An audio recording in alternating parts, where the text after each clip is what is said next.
আমি আসলে প্রথমে প্রশাসনকে জানাইনি, ভাবলাম যে উনি যুবদলের তো আমি এই এলাকার অত ভালো চিনতামও না, তো সবাইকে যাদের চিনতাম এই এই রোডের একজন ছিলেন, ওনার মাধ্যমে এলাকার যে যুবদলের যে নেতৃস্থানীয় আছে তাদেরকে বলেছিলাম।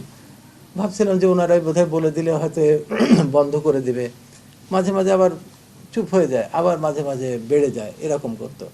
তো এরকম করে মাঝখানে ওই ডিমের ব্যবসাটা নিছে, আমি জানিও না প্রায় 1.5 বছর আগে উনি 1000 ডিম 9500 টাকায় দিচ্ছে, আমি জানি না, এই দিয়েই যাচ্ছে। এটাতে অনেক লাভ হয়, পার ডিমে 1.5 টাকা করে, আমাদের প্রতি 2 দিন পর পরই 1000 করে ডিম লাগে, তো ডিমে 9000 করে। আমি যখন এটা জানতে পারি, রিসেন্টলি সে চালও নিছে, একটা চালের দাম 66 টাকা করে, সেটা সাপ্লাই দিচ্ছে 77 টাকা করে 1 কেজি চালে। 400 প্রায় 500 লোকের খাবার রান্না হচ্ছে, এত পরিমাণ চাল লাগে সব কিছু। তো এটা তো আমি ব্যবসা প্রতিষ্ঠান, আমি তো এটা থেকে টাকা রিটার্ন পাই না, এটা আমাকে চিন্তা করেই করতে হয়। তখন আমি বাজারে গিয়ে দেখি যে এত দামের বেশি ভ্যারিয়েশন, তখন আমি বললাম যে না, কেউ কিনতে পারবে না, আমি নিজে যাই বাজারে কিনবো। এটাতে সে রাগ।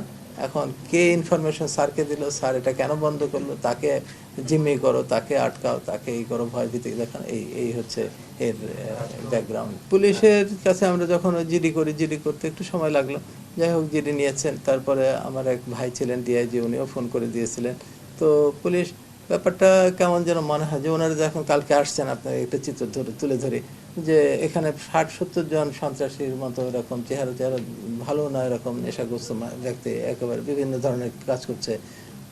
ওসি সাহেবের সঙ্গে কথাও হলো, উনি বললেন যে আমি ফোর্স পাঠালেন, কিন্তু ওনারা তো ভয় পায় মনে হয়, আমরাও ভয় পাই, ওনারাও এদেরকে ধরবে কিংবা বলবে। আমি বললাম যে ঠিক আছে, হাসপাতালে এখানে চিকিৎসাধীন রুগী আছে, যন্ত্রপাতি আছে, যদি একটা সিন ক্রিয়েট করে, একটা মারামারি সৃষ্টি করে, তাহলে তো আমি অবশ্য সব ওইখানে আমার হাসপাতালে যারা সিকিউরিটি তাদেরকে বলছে কোনো মারামারির ভিতরে সহজে যাবে না, এরকম বলা আছে।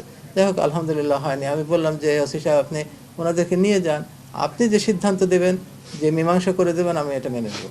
আপনি একটা সিদ্ধান্ত দেন। হ্যাঁ, ওদের দাবি আছে, কোনো ডকুমেন্ট নাই, আননেসেসারি একটা যাত্রার নামে 5 লক্ষ টাকা ওর কাছে পায়, 10 লক্ষ টাকা এর কাছে পায়, এই ধরনের জিনিস বললে তো হবে না। তো আপনি একটা সিদ্ধান্ত নিয়ে ইয়ে করেন।